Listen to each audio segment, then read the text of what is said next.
ரமலானிலே மீதி இருக்கக்கூடிய நாட்களையும் நல்ல ஆஃபியத்தோடு உடல் ஆரோக்கியத்தோடு நல்ல அமல்களை செய்து மேலான லைலத்துல் கத்ரையும் அடைந்த கூட்டத்தில் அல்லாஹ் எங்கள் அனைவரையும் ஆக்கி வைப்பானாக. கண்ணியமான சகோதரர்களே, தாய்மார்களே, சகோதரிகளே,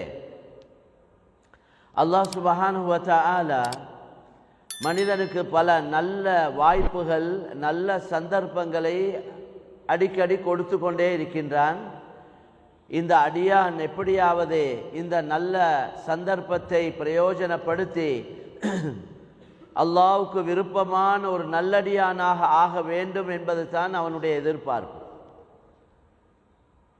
எங்களுடைய அமல், இபாதத், வணக்க வழிபாடுகள், இந்த முயற்சிகளால் அல்லாஹ்வுக்கு எதுவும் கூட போகிறது இல்லை.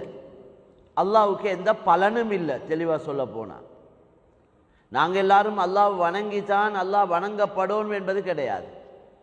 நாங்கள் எல்லோரும் அல்லாஹ்வை ஞாபகப்படுத்தித்தான் அல்லாஹ் ஞாபகப்படுத்தப்படும் என்பது கிடையாது.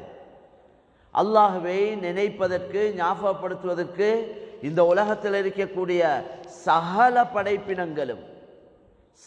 படைப்பினங்களும் அல்லாஹ்வை நினைவு கூறிக்கொண்டே இருக்கின்றது, அல்லாஹ்வை ஞாபகப்படுத்தி கொண்டே இருக்கிறது.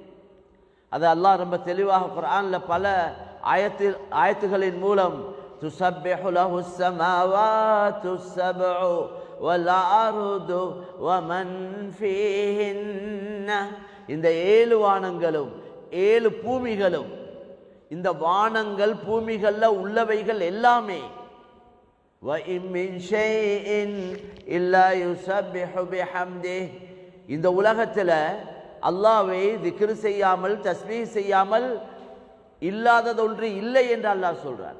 அப்ப இந்த சகல படைப்பினங்களும் அல்லாஹ்வை திக்ர் செய்து,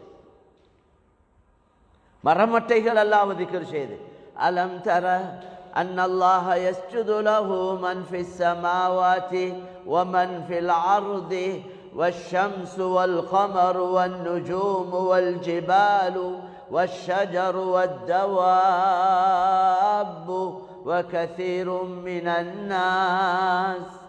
அல்லாஹ் இந்த ஆயத்தில் கேட்குறான், நீங்கள் யோசிக்க இல்லையா, சிந்திக்க இல்லையா?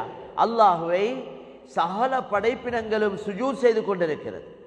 அன்னல்லாஹ யஸ்ஜுது லஹு மன் ஃபிஸ் ஸமாவாதி வ மன் ஃபில் அர்த், வானத்தில் உள்ள படைப்பினங்கள், பூமியில் உள்ள படைப்பினங்கள், இந்த அவ்வளவு படைப்பினங்களும் அல்லாஹ்வை சுஜூத் செய்து, மேலும் வஷம்ஸ் வல் கமர் வன் நுஜூம், சூரியன், சந்திரன், நட்சத்திரங்கள், வல் ஜிபால் வஷஜர் வத்தவாப்,